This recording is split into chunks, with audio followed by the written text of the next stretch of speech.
YouTube is Rico, man. I'm back with another video, man. Y'all see what we got going on, man. We got Detroit's Gang War, Cash Gang versus Bandgang. So you already know what time it is, man. If you're brand new to the channel or you've been watching videos on the channel, but not yet subscribe, hit that subscribe button now.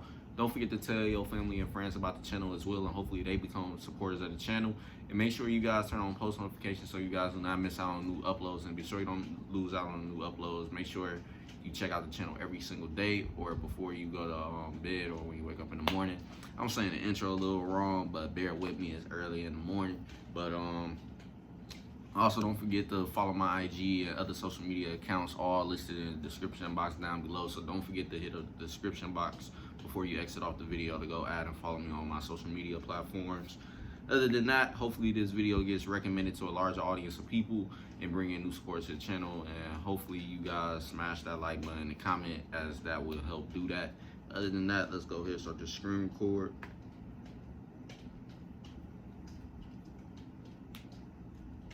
That started. I'm gonna start this video now. Detroit has always been one of the wildest cities in the country, but now, with new hot rappers popping off in the area, fans are learning about the war going on in the city between Cash Gang and Bandgang.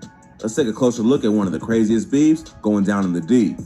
Bandgang is a crew of rappers who grew up together on the blocks of Strathmore and Mark Twain on the west side of Detroit.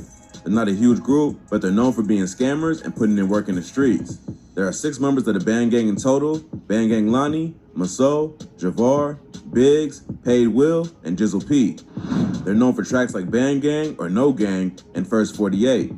Bandgang is also affiliated with another group in Detroit called Shred Gang because they grew up in the same area and both had the same ops. But they are 2 separate groups who happen to rock with each other and often collab on music.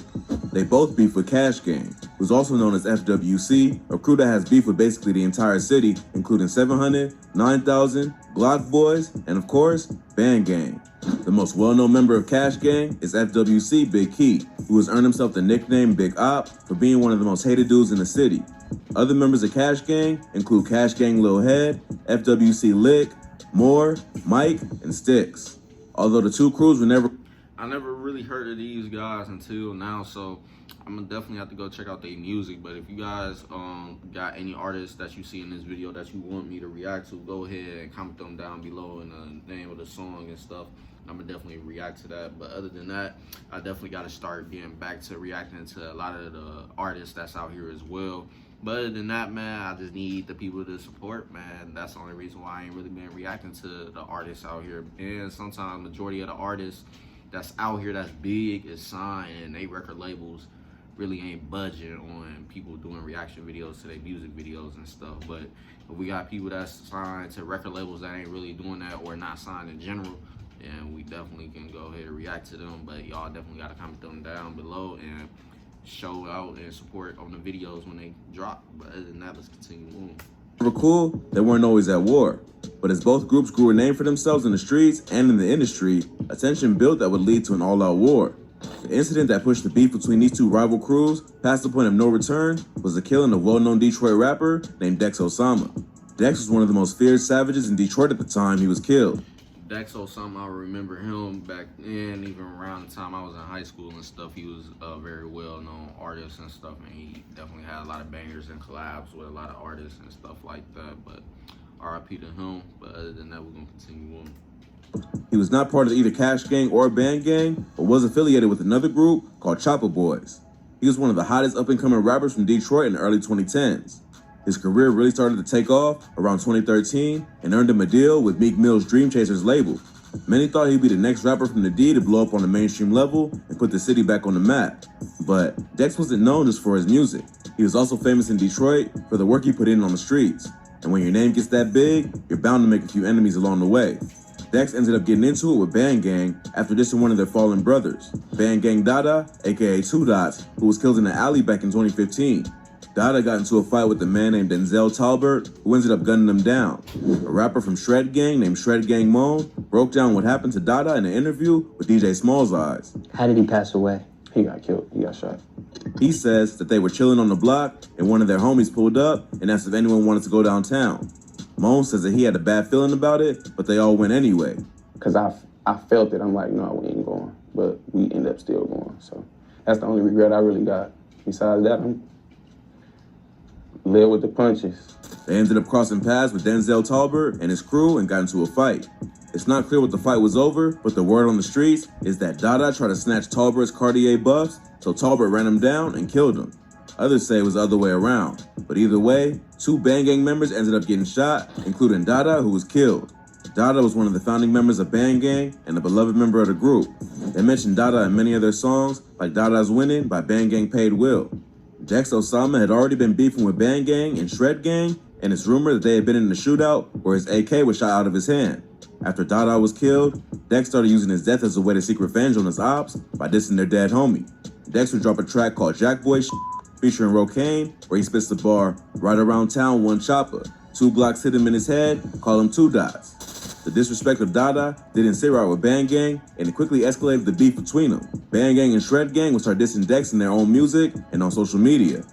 Then, and I always say this, man, murder is always the biggest factor in some of these beefs that happens in today's lifetime and shit like that, because once somebody like get took, pretty much everything changes after that. People losing a person that they really care for and stuff, and now you getting people that's dissing them in songs and all type of shit. So now they gonna want to retaliate, do what they do, and once that retaliation happens, now the other side is going through the same shit, feeling the same way now that they lost somebody. So this is only reasons, main reasons why a lot of these beefs continue on till today, because there's a lot of death behind it, and a lot of people constantly want to get revenge and retaliation for every single last person that got killed in the beef. So that's how I feel about the street beefs nowadays. But all the other stuff like robberies and shit is all just fuel to the fire that's already started. But other than that, we're gonna continue on.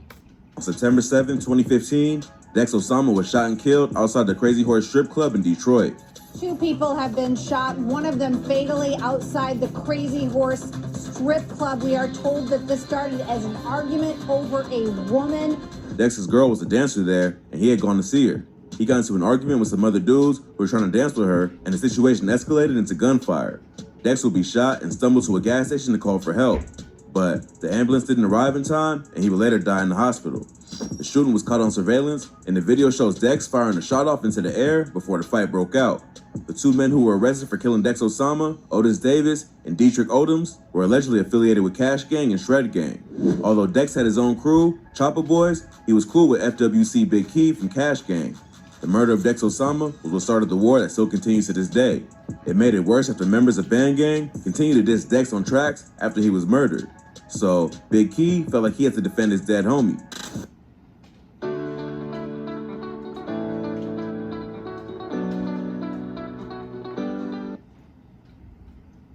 The 2 gangs started going at it both on social media and in the music. But in 2019, Key went through some legal problems after he was found guilty of 2 counts of forgery and possession of criminal tools. He ended up avoiding jail time and got sentenced to 4 years of probation. But before he could get back into the war, he would end up catching another charge later that same year for felony fraud. Somehow, he escaped jail time again and posted bond the next day. But just as Cash Gang was celebrating their leader being back home on the streets, Bandgang would be mourning the loss of another one of their most respected members, Jizzle P. Aaron Mays, better known as Jizzle P, was shot and killed last night while sitting in a car on Detroit's west side. On September 23, 2020, Jizzle P would be brutally murdered right in front of his own mom. Jizzle P and another dude were sitting in a Chrysler 300 on Fielding Street when a shooter sprayed the car with bullets. The car was parked in the driveway of Jizzle P's mom's house, and she witnessed the whole thing. But she says that the killer let off so many shots that the sparks blinded her from seeing who did it. 25-year-old Aaron Mays was sitting in a car, the 2 of them cracking jokes, when someone ran up, firing so many shots at Mays, his mother says she couldn't see the suspect's face. There was so much muzzle flash from the gun. She would go on the news to mourn the death of her son, and Bandgang would vow to seek revenge on whoever took their homie from him. But Cash Gang didn't have much respect for the death of one of their ops, and pretty soon after the news broke, they would be on social media dissing the dead rapper. Big Key was the first to start the wild disrespect, laughing at Jizzle P's death on Insta Live, saying that he was getting an AR to smoke more ops. Yeah,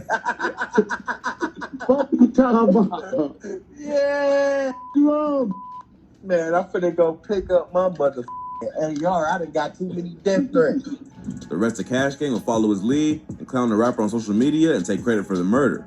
It must have been a planned hit against Bandgang because Javar later revealed that he got shot on the same day at the same time as Jizzle P in a different location, but survived. You know, that shit was really crazy because we got shot on the same day, like at the same time. So he was in the hospital recovering when he got the news that his homie had been killed. If that wasn't bad enough, while they were still recovering from the loss of Jizzle P, the group would lose another member, Bandgang Paid Will. In late 2020, police responded to several shots being fired in the area of Grandmont in West Chicago. They would enter one of the homes in the area and find Bandgang Paid Will dead from a headshot after what appeared to be some kind of shootout. His death came just a few months after Jizzle P was murdered, which meant back-to-back losses for Bandgang. Although In the way these murders sometimes happen, man, you got your own family witnessing the shit. So that's another thing, like, that makes it even more worse because now you got people's family members seeing this shit, like mothers. You got probably kids and all type of shit seeing that shit. So that makes a person even more mad because of the simple fact of friends or a family member had to experience and witness somebody that they hung around or was cool with, et cetera, have family ties, whatever the case is, get gunned down in some of these situations and stuff like that. So that makes it even more worse because now you got people, you already know what death does to a person mentally and physically. Like, if somebody see that shit, even though they didn't get hurt in the whole situation, mentally it's gonna fuck with them because it's gonna be like, damn, that was such and such. I had to see that. Now, the way that happened, it's crazy as fuck, and I gotta live with that now in my head. And sometimes some people don't know how to deal with certain situations like that, so anything can happen to that person mentally, and they can physically go and do some shit that just bring on more pain and shit type shit. So at the end of the day, too, that's just another fuel to the fire right there as well. People that you care about or know of that's around the people that you hang around, witnessing shit like that. So it's crazy, man. But it's a whole lot of factors into behind this shit. But now I ain't gonna speak on it because I'll make this video even 10 times longer. But other than that, y'all pretty much get what I'm saying and shit. But let's continue on. not widely reported by official media outlets, members of the group would take to Twitter and IG to report the loss of their homie. They also lost a lesser-known member named Bandgang Lenny Skinny around the same time because both Javar and Lonnie shouted him out in RIP tweets. So the group was losing members left and right, all within a few months. If that wasn't bad enough, their ops would continue to taunt them on social media by clowning their dead homies any chance they could get. That nigga said Cash Gang got 6 bodies this week. Oh my God. Oh my God. Bro, chill out, bro. Y'all niggas around this bitch tripping. But all the violence would attract the attention of police, and in early March 2021, Big Key would have his house raided by the feds. The FBI obtained a warrant to raid his apartment from a judge in Detroit under the suspicion that he had guns and ammo stored there, which would be a violation of his parole. Big Key and his girl were at home when the feds showed up, and the search uncovered a Taurus G3 9mm pistol and a necklace that said Big Key. The feds were able to use the necklace to connect the rapper to his IG account, where he could be seen rocking a chain and sharing all kinds of incriminating evidence of the various crimes he was involved in. It seems like this time, Key was finally caught, although they gave him bail, which he quickly posted and returned to dissing ops and continuing his many beefs. Key would get into it with Bandgang Javar on IG, and CASHGANG Lick would end up dropping a diss track called Wet Jumper, where he dissed all the dead members of Bandgang. The beef would get even more serious after Bandgang would almost lose another one of his founding members, Bandgang Lonnie, who was shot in the head but survived. He would post pics on social media of himself in the hospital, flexing tons of cash, showing ops that he wasn't scared of their assassination attempt. This would lead to even more beef online after CASHGANG Lick and Lil Head would take the bait and start dissing Lonnie under his post. This brought up some old photos that revealed Lick was once part of Bandgang, but switched sides and started beefing with his former friends. If this is true, it would be a bad look for CASHGANG, but it's possible that the photo is just a troll and could be photoshopped. Either way, it doesn't seem like the beef between these two crews will be dying down anytime soon. Bandgang has lost most of his founding members, and Big Key will likely have to face charges for getting caught with the weapon while on probation. It seems like this is just another tragic story of two rap crews who won't stop beefing until everyone is either dead or in jail. But once blood has been shed, that's usually how a lot of these beefs goes, man. Like I said, a lot of these beefs is lifelong type shit. So only way I can realistically see a lot of these beefs ending is when all the members that's involved either in jail or dead somewhere. So that's just the sad reality of it all, man. Because at the end of the day, like I said, look at all the things that's going on in these beefs. That's how I feel about it. But other than that, let's continue on. The video is almost over. And dead homies have been disrespected, it's only a matter of time before someone gets revenge. If you thought this video was crazy, be sure to check out our channel for more. From rappers ready for ops at shows to rappers that caught a gun charge, we cover the most insane stories that you need to hear. Well, that's all for today. Please smash that like button if you enjoyed this video. And that's pretty much the end of the video, man. Other than that, man, if you guys enjoyed my reaction to this video, make sure you leave a like, comment, and subscribe. If you're brand new to the channel or you've been watching videos on the channel but not yet, subscribe now. But other than that, also make sure you tell your family and friends about the channel as well, and hopefully they become supporters of the channel. And hopefully this video gets recommended to a larger audience of people, and hopefully bring in new supporters to the channel as well. And don't forget to turn on your post notifications so you guys do not miss out on the new uploads, and be sure you don't miss out on new uploads. Check out the channel every single day before you guys go to bed or when you wake up in the morning. And also don't forget to follow my IG at LMERico to help me get to 500 followers. The rest of my social media platforms like Facebook, Twitter, and Snapchat is all in the description box down below. So before you exit the video, hit up the description box to get all the names of my accounts and add and follow me. Other than that, that's the end of this video, and I'm gonna catch y'all later on. Stay tuned. Peace.